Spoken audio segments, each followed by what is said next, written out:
এ হচ্ছে যে ম্যানহোলের ঢাকনার মতো যে মুখগুলো, ঠিক সেগুলোর কথাই কিন্তু মানুষ বলছিল যে এগুলো কিসের সুড়ঙ্গের মতো, যে ম্যানহোলের এভাবে খোলা মুখ এবং দুইটি মুখ, কথাই কিন্তু তারা বলছে। আচ্ছা, আপনার একটু কথা বলি, আপনি কি দেখলেন? হ্যাঁ, যে অবস্থা দেখলাম তো মনে করেন পুরো ভয়ঙ্কর অবস্থা।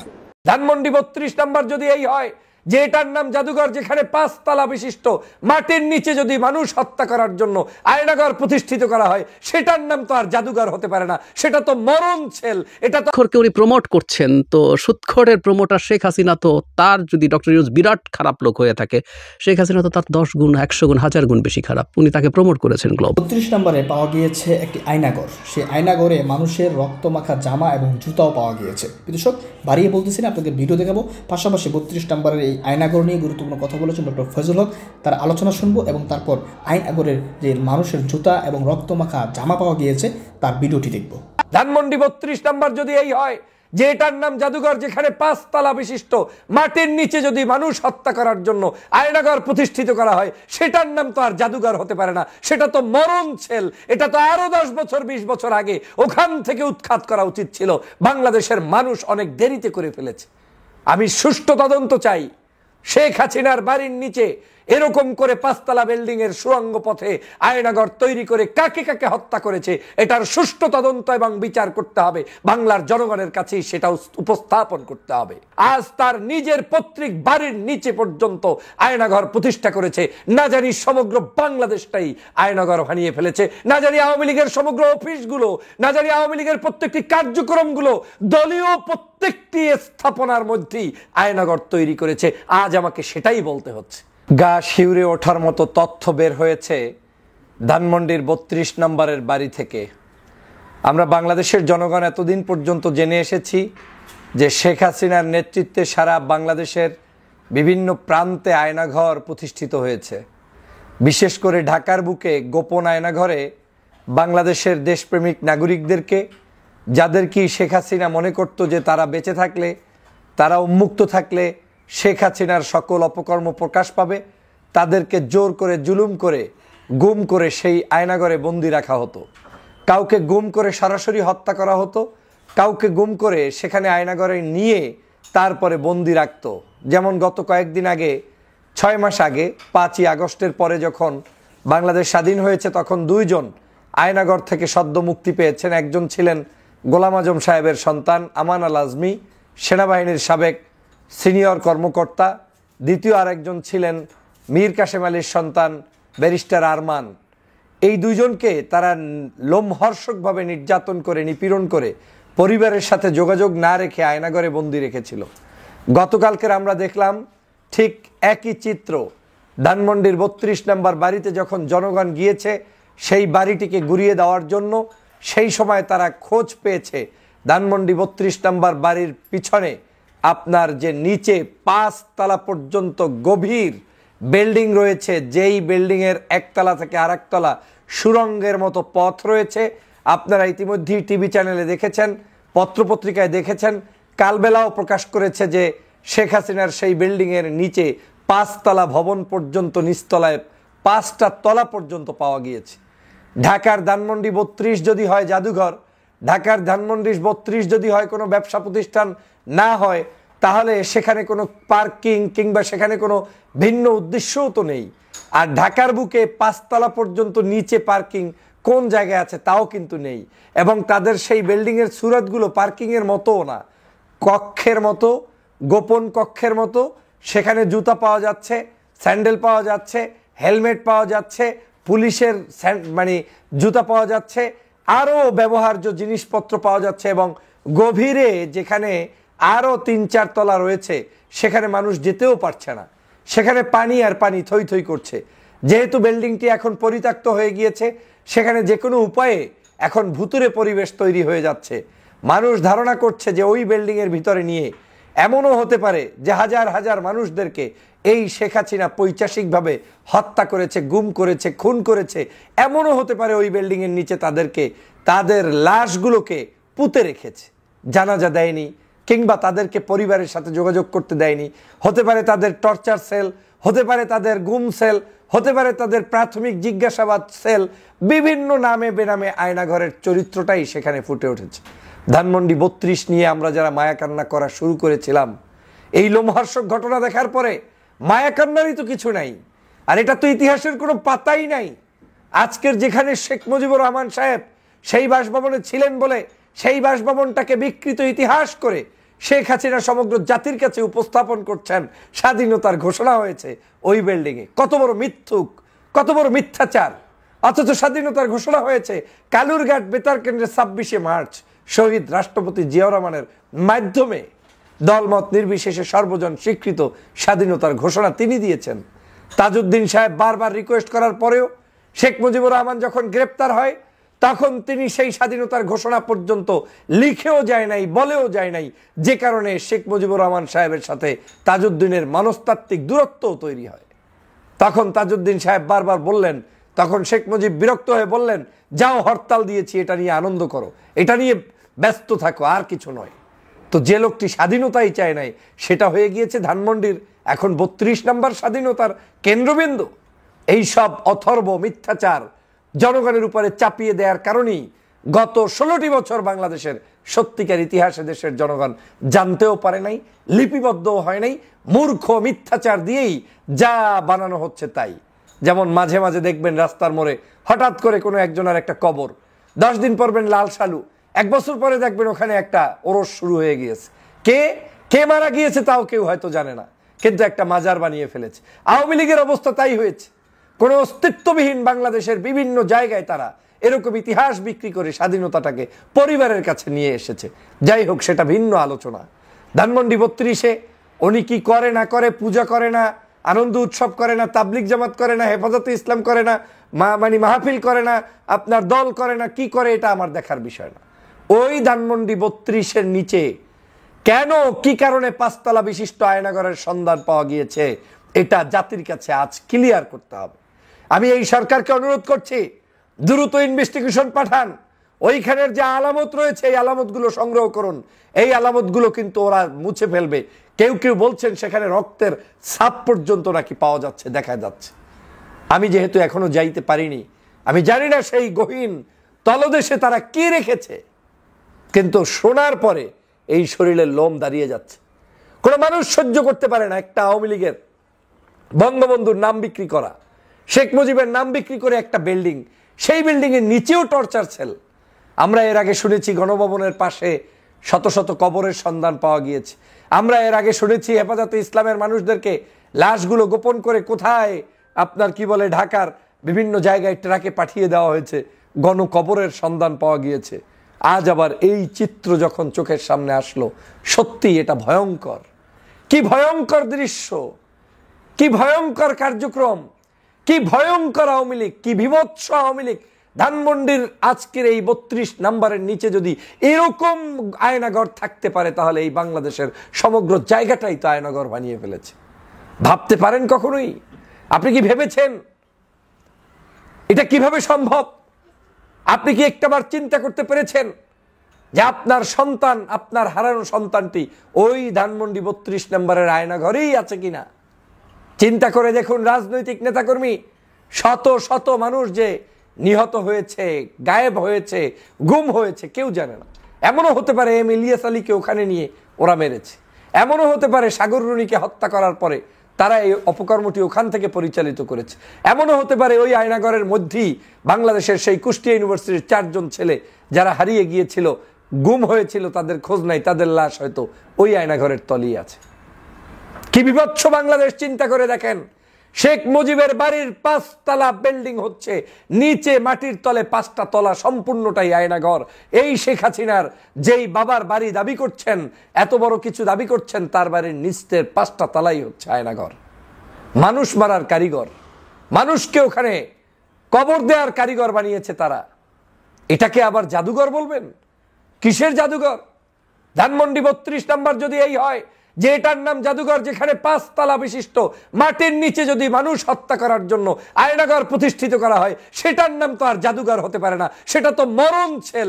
এটা তো আরো 10 বছর 20 বছর আগে ওখান থেকে উৎখাত করা উচিত ছিল। বাংলাদেশের মানুষ অনেক দেরিতে করে ফেলেছে। আমি সুষ্ঠু তদন্ত চাই।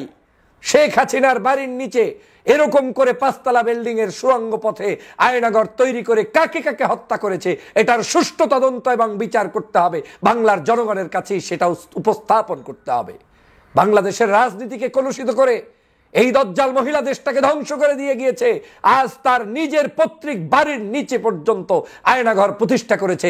না জানি সমগ্র বাংলাদেশটাই আয়নাঘর বানিয়ে ফেলেছে। না জানি আওয়ামী লীগের সমগ্র অফিসগুলো, না জানি আওয়ামী লীগের প্রত্যেকটি কার্যক্রমগুলো দলীয় প্রত্যেকটি স্থাপনার মধ্যেই আয়নাঘর তৈরি করেছে। আজ আমাকে সেটাই বলতে হচ্ছে। ওই আয়নাঘর ভেঙে চুরে চুরমার করে জনগণ আজকের জনগণের রাজতন্ত্র, জনগণের গণতন্ত্র, জনগণের ভালোবাসার সরকার প্রতিষ্ঠা করতেই এই বিজয় হয়েছে 5ই আগস্ট এবং গত 5ই ফেব্রুয়ারি যে বাংলাদেশের 32 নম্বরে মানুষ উপস্থিত হয়েছে। অতএব আমাদেরকে এই বিজয় ধরে রাখতে হবে। এই আয়নাঘর ভাঙতে হবে। এই আয়নাঘরের ঝঞ্ঝাল থেকে পৃথিবীর মানুষকে জানিয়ে দিতে হবে যে বাংলাদেশ নামক রাষ্ট্রে আর কোনো আয়নাঘর নেই। এই দেশটা এখন স্বাধীন। মেনে নেওয়া যায় না।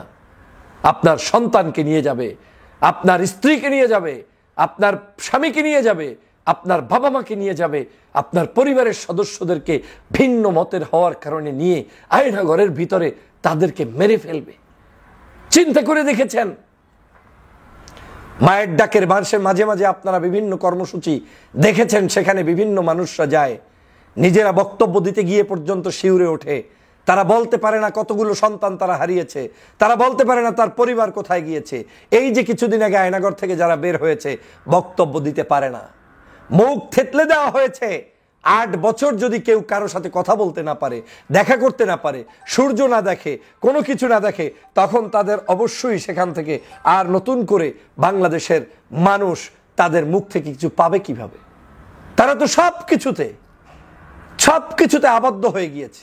এই আবদ্ধ হওয়ার কারণেই তাদের আজকের এই করুণ পরিণতি হয়ে যাচ্ছে। বন্ধুরা আমার দেশের সমগ্র জায়গায়, আমার দেশের সমগ্র স্তরে আজ এই আয়নাঘর প্রতিষ্ঠা করে মানুষগুলোকে বাকরুদ্ধ করে রাখা হয়েছে। অতএব আসুন প্রত্যেকটি আয়নাঘরের সুষ্ঠু তদন্ত করে শেখ হাসিনার নেতৃত্বে পরিচালিত এই সকল জানোয়ারদেরকে শাস্তি নিশ্চিত করেন। ভেতরে কি কি দেখতে পেয়েছেন? আমি গেছি মূলত ঘোরার জন্য। আমি যায়া অনেক অসংখ্য জুতা পাইছি আর রক্তমাখা প্যান্ট পেয়েছি। আমি ছবিটা দেখাচ্ছি, আমি ছবিটা তুলে আনছি। এই জায়গায় রক্তমাখা প্যান্ট ছিল, জুতাও ছিল, অসংখ্য জুতা আছে, প্রায় 10-12টার মতো জুতা পাইছি আমি। রক্তমাখা প্যান্ট। এগুলো নিচে কয়তলা? এটা নিচে আরো 3 তলা আছে। 3 তলা আছে। জি, এটা ঈর্ষা শিকদারের মতো যেভাবে করা হয়েছে না, মানুষ যখন মাছ দিয়ে মারিয়ে ফেলে তো সেম ভাবে করা হয়েছে ঘটনাটা। আচ্ছা, নিচে মানে একটু বর্ণনা দেন তো, কি কি দেখলেন? নিচে মানে মানুষ বাইদে রাখার মতো আছে, মানে পানি নিচে যে রডের শিক দেওয়া আছে, যদি বাইদাও রাখে পানিতে ডুবে মারা যাবে, মানে ওঠার কোনো চান্স নাই। নিচে কি পানি আছে? জি, পানি আছে, মানে একটা ফ্লোর একবার ডুবে গেছে আর নিচে রড বান্ধা, যদি মানুষ পাও 2টা বাইন্দা যদি ঝুলাই রাখে, মানে ওঠার মতো সিস্টেম নাই, ওই জায়গায় মৃত্যু। আসলে যেমনটা শুনছিলেন, আমরা আরেকজনের সাথে কথা বলবো, তিনি সে জায়গার মধ্যে। আমি পানির পর্যন্ত গেছি, ঠিক আছে? আপনার নিচে এতটুকু পানি আছে আর সিঁড়ির নিচে একটা গোডাউন আছে, কিন্তু গোডাউনে যাওয়ার কোনো রাস্তা বেশি পাইলাম না। কয়তলা গোডাউনটা? একবার নিচের ফ্লোরে আরো একটা নিচের ফ্লোর আছে, কিন্তু যাওয়ার কোনো রাস্তা নাই। পানির কারণে বোঝা যায় না। পানি কয়তলা? পানি একবার নিচে আন্ডার গোডাউনে বেসমেন্ট একবার নিচে, ওটা নিচে আরো একটা আছে, কিন্তু যাওয়ার রাস্তা নাই।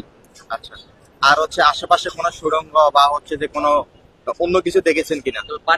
আছে, মানে আপনার ওই জায়গা হলো আপনার তো মানে এই সিমেন্টের তোরণ নাই, কিন্তু ওই জায়গায় মাটির স্তূপ আছে, মাটি ঘুরলে নিশ্চয়ই তলে যাওয়ার রাস্তা আছে, কাঁচা মাটি আছে। হ্যাঁ, 3 জায়গায় 3টা পয়েন্ট পাইছি, ওই জায়গা দিয়ে আপনি যাওয়া যাবে। জি জি, আমি পানির নিচে নামার পরে অনেকটা জায়গা ঘুরছি, ঘুরতে ঘুরতে এই মাঝে মাঝে এতটুকু জায়গা কাঁচা মানে পাকার ভিতরে কাঁচা, ওইটা তো আর যাইতে পারি না ভয়ে। তারপরে এই যে মাঝখানে আবার এই সাইডে এমন একটা বিশাল একটা গোডাউন আছে, এই গোডাউনে ঢোকার, গোডাউনটা যে এই পাশে সিঁড়ির পাশে, এটা নিচতলা, ওই সাইডে যাওয়ার জন্য চেষ্টা করছি, যাইতে পারি নাই, রাস্তা পাই না। হ্যাঁ, পানি মানে পানিটা না থাকলে বলা যাবে, পানি নিচে তো বলতে পারি। আর সিঁড়ি খুঁজছি, সিঁড়ি পাই নাই, সিঁড়িটা খোঁজার জন্য চেষ্টা করছি, পাই নাই। আচ্ছা, আমরা ভেতরে আমরা প্রবেশ করব। আমরা যাচ্ছে ভিতরে, যে জায়গাটির মধ্যে আয়নাঘরের কথা বলা হয়েছে, ঠিক সেই জায়গাটিতে আমরা দেখানোর চেষ্টা করব কি দেখা যাচ্ছে ভেতরে। যে আয়নাঘরের কথা বলা হচ্ছে, ঠিক গতকাল থেকে কিন্তু এই আয়নাঘরের কথা কিন্তু বলা হচ্ছে যে ধানমন্ডি 32 নম্বরের শেখ মুজিবের যে বাড়িটি রয়েছে, ছাত্র জনতা যেটি হচ্ছে যে বুলডোজার দিয়ে অভিযান চালিয়ে ভেঙে দেয়। আর ভেঙে দেওয়ার পরের দিন সকালবেলায় কিন্তু এই আয়নাঘরের সন্ধান পাওয়া যায়। সাধারণ মানুষ অভিযোগ করছে যে এটি আয়নাঘরে হবে, কারণ হচ্ছে যে এত বড় বিল্ডিং এর নিচে কেন এতগুলো ফ্লোর রয়েছে। তারা বলেছে যে ম্যান হলের ঢাকনার মতো কিন্তু কয়েকটি জায়গায় এই সুড়ঙ্গর মতো কিন্তু রয়েছে। আমরা দেখতে পাচ্ছি যে এখানে অনেক মানুষের ভিড়, পুরো আজকে ছুটির দিন থাকাতে কিন্তু আর সব জায়গায় এই আয়নাঘরের খবর ছড়িয়ে পড়ার পরে কিন্তু সাধারণ মানুষ এসেছে কিন্তু এই দেখতে ভিড় করতে। আমরা এই আরেকটি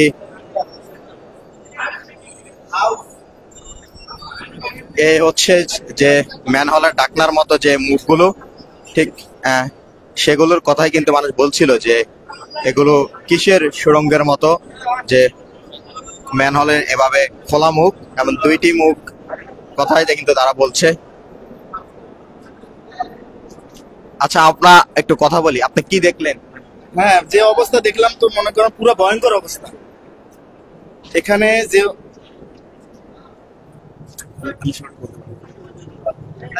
এটা দেখে কি মনে হচ্ছে কি হতে পারে? এটা তো কি বলবো, ভাষা প্রকাশ করা মুশকিল হয়ে গেছে। এটা অবিশ্বাস্য যে কাণ্ড কারখানা করছে এখানে। মানুষ বসবাসের জন্য কিছুই করে নাই, মানুষকে মারার জন্য করছে এই বিল্ডিং। এখন এটা সরকারিভাবে কে করছে, কোন কন্ট্রাক্টর, কোন ইঞ্জিনিয়ার, এগুলো তো অবশ্যই সরকারের ছাড়ে আছে।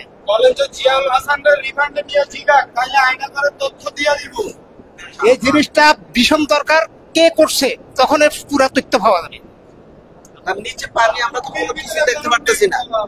নিচে পানি যে একজন দেখছি যেরকম ডুবাইতেছে, ডুবাইয়া বলতেছে যে মাথা চুল পাওয়া গেছে, হেলমেট পাওয়া গেছে, জুতা অসংখ্য জোড়া জুতা সেখানে আছে ভাসতেছে। তো সেখানে জুতা কেন, এত জুতা কেন, কি জন্য হবে? নিচে কোনো এখানে অকারজ কোনো ঘটনা ঘটাই যাবে, তো এখানে এত জুতা ঠিক না। অন্তর্বর্তীকালীন সরকার আমার মনে হয় ওনাদের জরুরি ভিত্তিতে এখান থেকে পানি সরায়ে একটা উচ্চ ক্ষমতা সম্পন্ন তদন্ত কমিটি গঠন করে এটার একটা এই রহস্যটা একটা সুরাহা করা দরকার। কারণ এটা এখানে যা বলতেছে এবং যা শুনতেছে যা দেখতেছি তাতে মনে হয় এখানে আয়নাঘরের কোনো অস্তিত্ব আছে। তাই অন্তর্বর্তীকালীন সরকারের প্রতি রিকোয়েস্ট যে আপনারা তাড়াতাড়ি এটার একটা সুরাহা করেন। ধন্যবাদ। এবং জরুরিতে এটাকে নিরাপত্তার সুবিধা আনা দরকার। আমরা আরেকটু নিচে যাওয়ার চেষ্টা করব। তবে এই নামার যে দৃশ্য, নামার যে জায়গাটি দেখা যাচ্ছে, তবে এটি অনেকটা কিন্তু গাড়ি পার্কিং করার যে ব্যবস্থা কিন্তু ফ্লোরের মতো, প্রত্যেকটা ফ্লোর কিন্তু এমনটা দেখা যাচ্ছে। আর হচ্ছে যে নামার যে সিঁড়িগুলো, কর্পোরেট বিল্ডিং গুলোতে যেমন হচ্ছে যে নামার সিঁড়িগুলো যেভাবে গাড়ি নিচে নামা হয়, ঠিক সেরকম ভাবে কিন্তু আমরা এখানে সেটা দেখতে পাচ্ছি। তবে এখানে আসা সাধারণ মানুষ, ছাত্র এবং জনতা বা বিভিন্ন বয়সের মানুষগুলো কিন্তু এখানে আসছে, এসে কিন্তু দেখছে এই সেই জায়গা যেখানে বলা হচ্ছে যে এই ফ্লোরটির মধ্যে পানি রয়েছে, জুতা ভাসতেছে বলে কিন্তু এখানে আসা মানুষরা কিন্তু বলছে, অভিযোগ তুলছে। এবং এই জায়গাটির মধ্যে এই ফ্লোরের মধ্যে কিন্তু আর যাওয়া যাচ্ছে না। এবং এখানে কি রয়েছে এবং পানিগুলো নিষ্কাশনের পরে কিন্তু প্রকৃত অবস্থা কিন্তু বোঝা যাবে যে আসলে এখানে আসলে যে আর কোনো নিচে কোনো গর্ত বা কোনো সুড়ঙ্গ বা ম্যানহোলের মধ্যে যে আমরা যে মুখগুলো দেখেছি তেমন কিছু আছে কিনা সেটা কিন্তু দেখা যাবে। এখানে আসা যারা সাধারণ মানুষ তারা কিন্তু বলছে যে এটি অতি দ্রুত এটির ব্যাপারে কিন্তু ব্যবস্থা নেওয়া হোক এবং এখানে এসে খোঁজ করা হোক, তদন্ত করা হোক। আমরা দেখতে পাচ্ছি যে একজন নামছে এবং দেখার জন্য আসলে এখানে কতটুকু কি রয়েছে, পানি কতটুকু রয়েছে। আমরা দেখতে পাচ্ছি যে ওনার কিন্তু হাঁটু সমান পানি কিন্তু লক্ষ্য করা যাচ্ছে। কারণ এই জায়গাটার মধ্যে কিন্তু ময়লা আবর্জনাও আসছে। অনেকেই কিন্তু অভিযোগ করেছে, বলছে, আমাদেরকে জানিয়েছে, সেটি হচ্ছে যে এখানে কিছু কিছু জায়গায় জামা কাপড়ও পাওয়া গিয়েছে এবং অনেকগুলো জুতাও কিন্তু তারা পেয়েছে এই জায়গাটির মধ্যে। প্রায় ছুটির দিন হওয়াতে কিন্তু সাধারণ মানুষ এসে কিন্তু ভিড় করছে, যেহেতু আয়নাঘর নিয়ে এদেশের মানুষের খুবই খারাপ অভিজ্ঞতা রয়েছে। সেটি হচ্ছে যে দীর্ঘ সময় স্বৈরাচার শাসক শেখ হাসিনা এই দেশে কিন্তু অনেক মানুষকে কিন্তু গুম করা হয়েছিল, অনেক রাজনীতিকবিদ এমন হচ্ছে রাজনৈতিক নেতা কর্মীদেরকে কিন্তু গুম করা হয়েছে। রাজনৈতিক নেতাকর্মী ছাড়াও কিন্তু অনেককে কিন্তু গুম করা হয়েছিল। সেই গুমের ইতিহাস থেকে কিন্তু মানুষ জেনেছে আয়নাঘর রয়েছে, আয়নাঘর থেকে কিন্তু 5ই আগস্টের পরে কিন্তু অনেককে উদ্ধার করা হয়েছে। আবার মানুষের মনে যে একটা ভীতি যে আয়নাঘরে যে এত শত শত মানুষ যে গুম হয়েছে তারা আসলে কোথায় রয়েছে সেসব সন্ধান কিন্তু তারা কিন্তু খুঁজছে। সেই কারণে কিন্তু মানুষ এই এমন একটি তথ্য পেয়ে কিন্তু খুঁজ পাচ্ছে।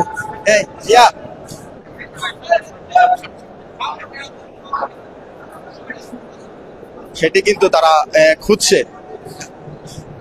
কারণ আয়নাঘর নিয়ে কিন্তু এখন পর্যন্ত রাষ্ট্রীয়ভাবে তেমন একটা তদন্ত বা কেমন আয়নাঘর কোথায় কোথায় রয়েছে সে তালিকাও কিন্তু পূর্ণাঙ্গ আকারে কিন্তু প্রকাশ করা কিন্তু হয়নি।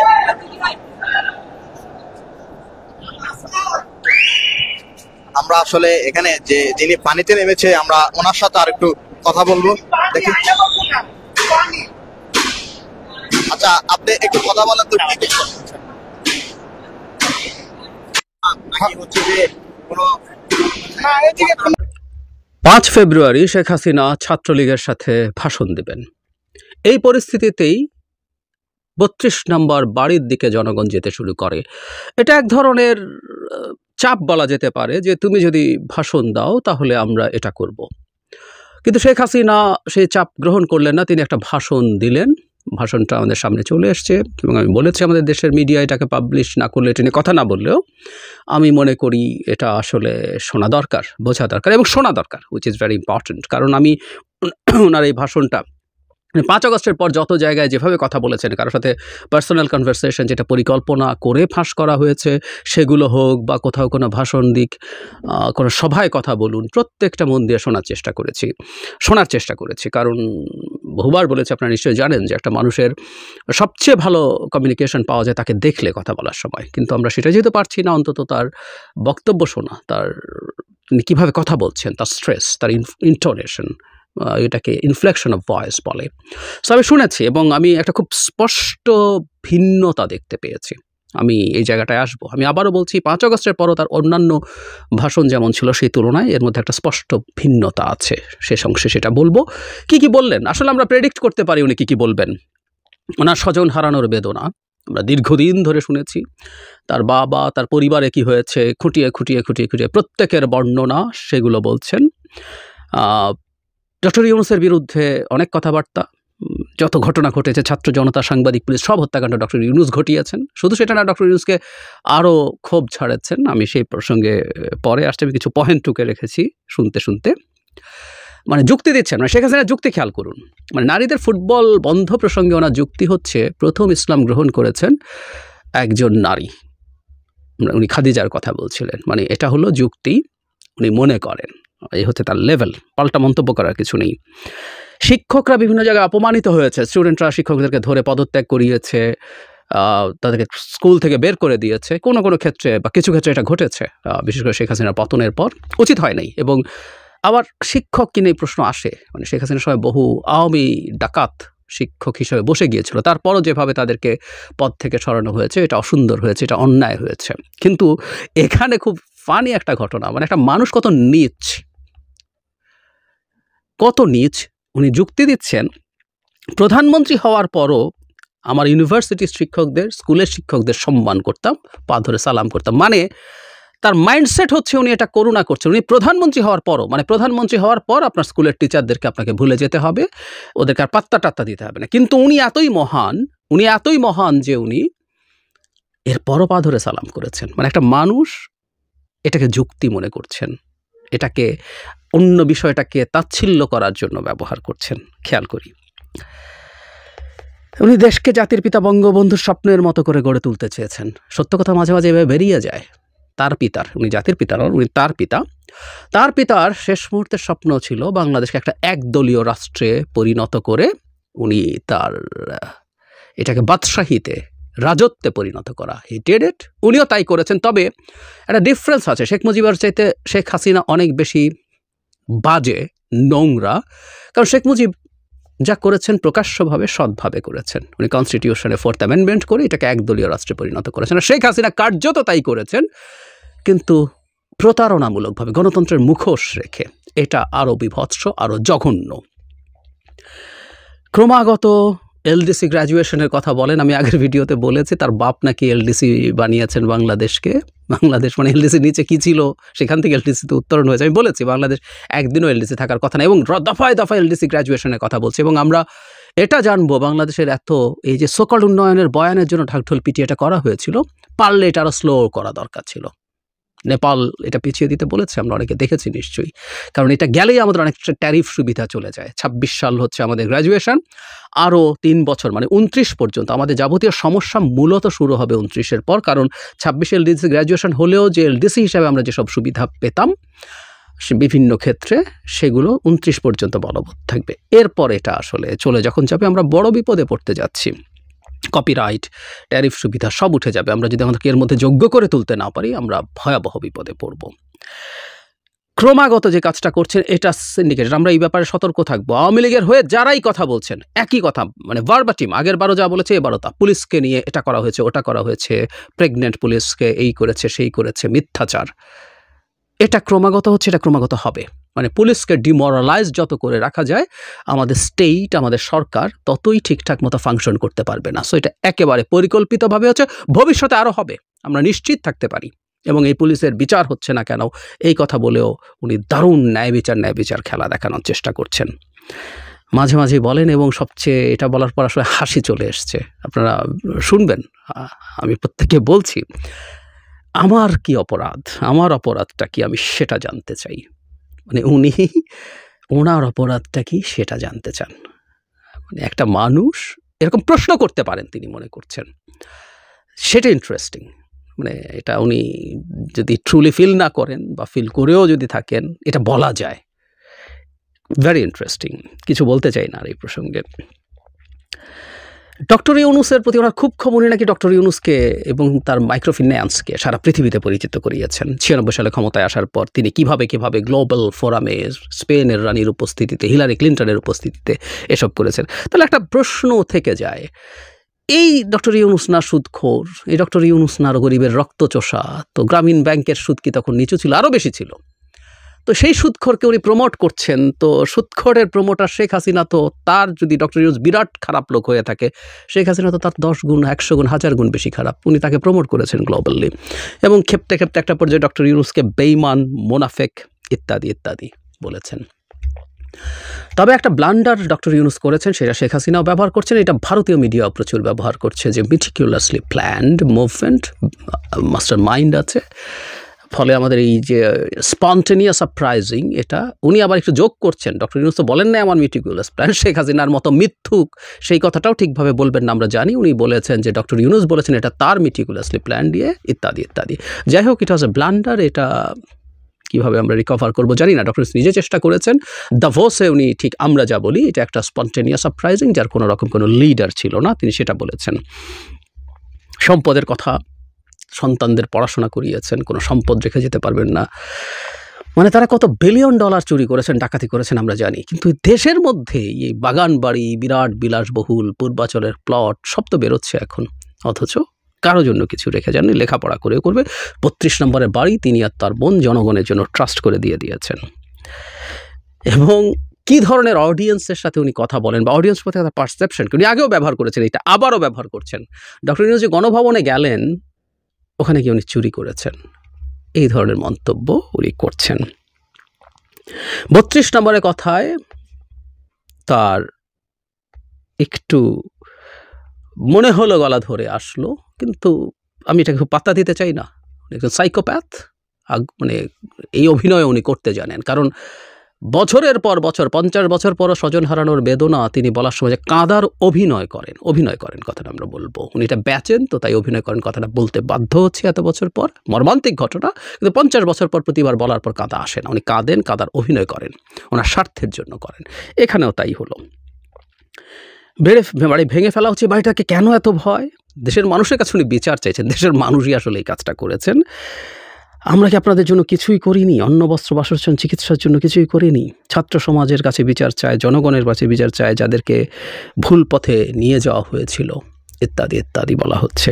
এবং তিনি এটাও বলেন যে এটা ভাঙলে আমরা আবার গড়তে পারবো, ভাঙাই যায়, ইতিহাস ভাঙা। হ্যাঁ, ইতিহাস ভাঙা যায় না, ইতিহাসের জায়গায় মুজিব থাকবেন, শেখ হাসিনাও তার জায়গায় থাকবেন ফর শিওর। বাংলাদেশের না শুধু এই অঞ্চলের সবচেয়ে ঘৃণিত স্বৈরশাসকদের একজন শেখ হাসিনা তার জায়গা পাকাপোক্ত করে ফেলেছেন, কোনো রকম কোনো সন্দেহের কিছু নেই। কিন্তু আবার গড়তে পারবেন বলাতে মনে হলো বেগম খালেদা জিয়াকে তার বহু বছরের বাস করা বাড়ি থেকে উচ্ছেদ করেছিলেন, শুধু উচ্ছেদ না, তার যখন রমরমা স্বৈরাচারীর সময় তখন বিদ্রুপ করছিলেন, তালির মধ্যে মাস্তানের মতো বলছিলেন। কোনো একদিন তিনি ক্যান্টনমেন্টে ঢোকা নিয়ে ঝামেলায় পড়েছেন, সেদিনই ডিসিশন নিয়েছে, সুযোগ পেলেই তাকে তুড়ি মেরে বলছেন বের করে দিয়েছি। তো ওইখানে সেই বাড়ি থেকে উচ্ছেদ করে বহুতল ভবন হয়েছে, পথ উনি দেখিয়েছেন। এই 32 নম্বরেও কি স্থাপনা তৈরি হবে, লোকজন এখন সেসব হিসাব করছে, and they are rightly doing that. আর এসে কোনো দিন করবেন আপনি, মানে শেখ হাসিনা যতদিন আপনি এভাবে কথা বলতে থাকবেন, আওয়ামী লীগের ফিরে আসার যদি তিল পরিমাণ সম্ভাবনাও থেকে থাকতো, ওটুকু আরও দূরে সরতে থাকবে। আমি জানি না উনি বোঝেন কি না। তারপর তিনি আগুনের কথা এনেছেন, মেট্রো রেলে আগুন, বিটিভির আগুন। আমার মনে পড়লো মুহূর্তের মধ্যে তার সেই মায়াকান্নার কথা। সে মায়াকান্নাও আমাদের মুভমেন্টে দুর্দান্তভাবে আগুন জ্বালিয়ে দিয়েছিল। আবারও উনি এটা বলছেন। উনি আহতদের দেখতে যাচ্ছেন, উনি মেট্রো রেল বিটিভি গিয়ে কাঁদছেন। অভ্যুত্থানকারীদেরকে ফ্যাসিবাদী বলছেন, তাকে নাকি ফ্যাসিবাদী বলা হয়, এটা ঠিক না। আসলে তাকে ফ্যাসিবাদী বলা উচিত না। আমি বহুদিন থেকে বলছি, প্লিজ, একটা ডাকাতকে কেউ ফ্যাসিবাদী বলেন, একটা মাফিয়াকে কেউ ফ্যাসিস্ট বলেন না। হিটলার মুসলিনি অপমানিত হয়, বহুবার বলেছি, হিটলার মুসলিনি অপমানিত হয়, শেখ হাসিনাকে যদি আমরা ফ্যাসিস্ট বলি, খুব সিরিয়াসলি মনে করি। আপনি ফ্যাসিবাদী নন, আমি বলি না, অন্তত প্রথম দিন থেকে এই আলাপটা করছিলাম। ডক্টর ইউনূসের ক্ষমতা দখল অবৈধ, উনি অবৈধভাবে ক্ষমতায় আছেন। আমি একটা কথা বলতে চাই, আমাদের দেশের বহু মানুষ এখনো বসে বসে এই কথা বলেন, যাদের একটা ভিন্ন কিছুর পরিকল্পনা ছিল এবং এখনও আছে। এগুলো আমরা বলে না শেখ হাসিনা এবং ভারতের হাতে অস্ত্র তুলে দিই, আমরা কেয়ারফুল থাকি। শেষ কয়েকটা কথা একটু বলতে চাই, সেটা হলো তিনি দেশের মানুষকে অন্যায়ের প্রতিবাদ করতে বলছেন, তিনি বাংলাদেশের মানুষের সাথে আছেন। মানে শেখ হাসিনা যদি আমাদের পাশে থাকে, আমরা কিন্তু আবার গেছি, আমরা অনুরোধ করব দয়া করে আপনি আমাদের পাশে আর থাকেন না। অনেক দিন ছিলেন গায়ের জোরে, সেই দেশ শেষ হয়ে গেছে। তার দুটো কথা আমি গ্রহণ করি, এবং উনি যে অর্থে বলেননি, আমরা পাল্টা অর্থে বলি। উনি বললেন শেষের দিকে, সে কনক্লুডিং রিমার্কসে, আসুন মুক্তিযুদ্ধের চেতনায় দেশ গড়ে তুলি। মুক্তিযুদ্ধের চেতনা যে শব্দযুগল আছে, এটাকে ডেরোগেটরি করে একটা ফালতু শব্দে পরিণত করেছেন মানুষ, নানা রকমভাবে বলেন। কিন্তু আমাদের যে মুক্তিযুদ্ধের সাম্য, মানবিক মর্যাদা এবং সামাজিক ন্যায় বিচারের ভিত্তিতে একটা দেশ গড়ে তোলার চেতনা ছিল, সেই চেতনা মতো আমরা দেশ গড়ব। এবং শেখ হাসিনা এটার পথে বিরাট বাধা ছিলেন, একমাত্র বাধা শেষ অংশগুলোতে ছিলেন, ওটা আমরা দূর করেছি। আমরা বিতর্ক করব, ঝগড়াঝাটি করব, একটু মারামারিও কখনো করে ফেলতে পারি, কিন্তু ওই প্রধান বাধাটা যেহেতু গেছে, সত্যিকার অর্থে মুক্তিযুদ্ধের চেতনায় দেশ গড়ে তুলব। আর তার মানুষ, তার সরকারটা, তার রেজিমটা শতভাগ ঠিক উল্টো, মুক্তিযুদ্ধের চেতনার উল্টো ছিল, যদিও তারা সেটা বেচতো কিছু মানুষকে দিয়ে। এবং আরেকটা কথা বলছেন, বাংলাদেশ আবার ফিরে আসবে, এবং এই বাক্যটা বলছেন, শহীদের রক্ত বৃথা যেতে পারে না। উনি মুক্তিযুদ্ধের শহীদের কথা বলছেন, আমিও মনে করি শহীদের রক্ত বৃথা যেতে পারে না। শেখ হাসিনা যাদেরকে হত্যা করেছেন, শহীদ করেছেন, তাদের রক্ত বৃথা যেতে পারে না। এই বাংলাদেশ, শেখ পরিবার অন্তত, আওয়ামী লীগ কবে কোথায় কিভাবে থাকবে, কতটুকু হয়ে থাকবে, সেটা সময় বলবে।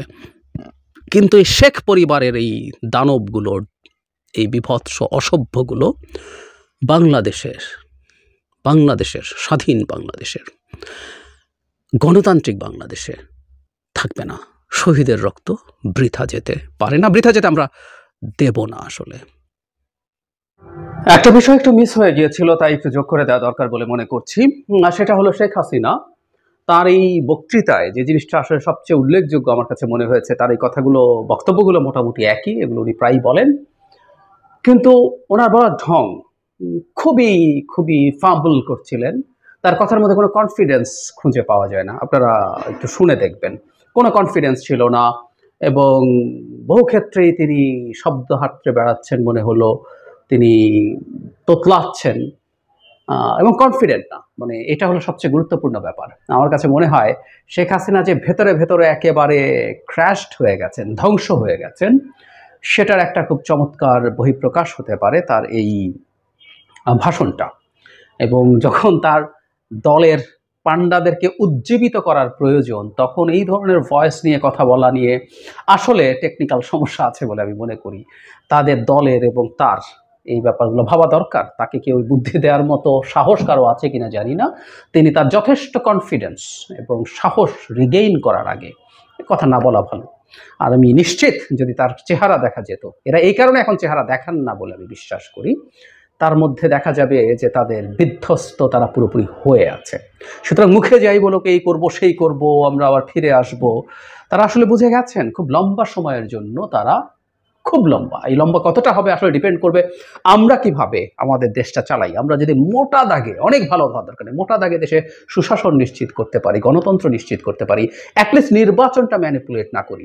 শেখ হাসিনা বহু দশক, শেখ হাসিনা, আওয়ামী লীগ, তার পরিবারের সদস্যরা বহু বছর এই দেশের ক্ষমতার আশপাশেও আসতে পারবে না। কিন্তু যেভাবে তারা করছেন, তারা এটা করে তাদের দলকে মোটিভেট করে কিছু ঝামেলা করানোর যে চেষ্টা, আসলে এখন যাবতীয় চেষ্টা হচ্ছে মূল তাদেরকে মাঠে নামানো, কিছু কেওস তৈরি করা, কিছুতে কেওস তৈরি করে নিজের কিছু গুরুত্ব ভারতের কাছে দেখানো এবং কিছু কেওস তৈরি করে ইন্টারন্যাশনালি কিছু মনোযোগ পাওয়ার চেষ্টা করা, সরকারকে ঠিকমতো ফাংশন করতে না দেয়া। এইগুলোই তার এক ধরনের অক্ষমের প্রতিশোধ বলি না আমরা, অক্ষমের প্রতিশোধের চেষ্টা, সেটুকু, এর বেশি কিছু না।